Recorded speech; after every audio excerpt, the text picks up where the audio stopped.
वाल्मीकि रामायण के अनुसार राजा जनक मिथिला के राजा थे और उनका मूल नाम सिरध्वज था। राजा जनक अध्यात्म और तत्वज्ञान के विद्वान थे। राजा जनक के पूर्वज निमि या विदेह के वंश के थे। राजा जनक की 2 पुत्रियां सीता और उर्मिला थी और राजा जनक के छोटे भाई कुशध्वज की भी 2 पुत्रियां मांडवी और श्रुतकीर्ति थी। एक बार मिथिला में भयंकर सूखा पड़ा।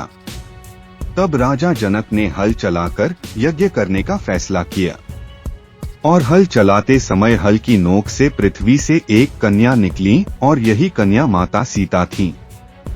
एक बार राजा जनक को एक बुरा सपना आया और उस सपने में उन्हें लगा कि उनका सारा राज्य नष्ट हो गया है और वे दर दर भटक रहे हैं। तब इस सपने के बाद राजा जनक ने अष्टावक्र ऋषि से सलाह ली।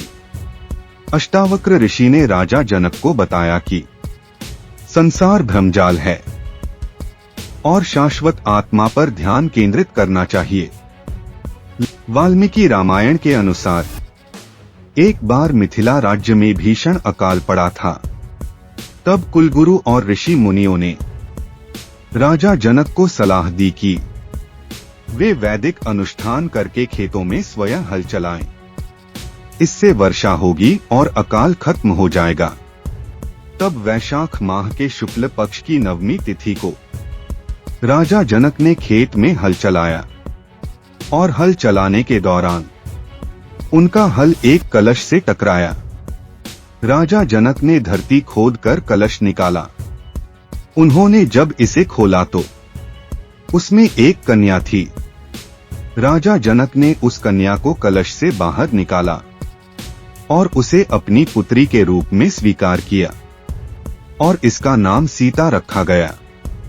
राजा जनक की पत्नी उस समय निःसंतान थी, इसलिए बेटी को पाकर वो अत्यंत प्रसन्न हुई और सीता जी का जन्म माता के गर्भ से नहीं हुआ था, वो धरती से प्राप्त हुई थी, इसलिए उनको धरती पुत्री भी कहते हैं।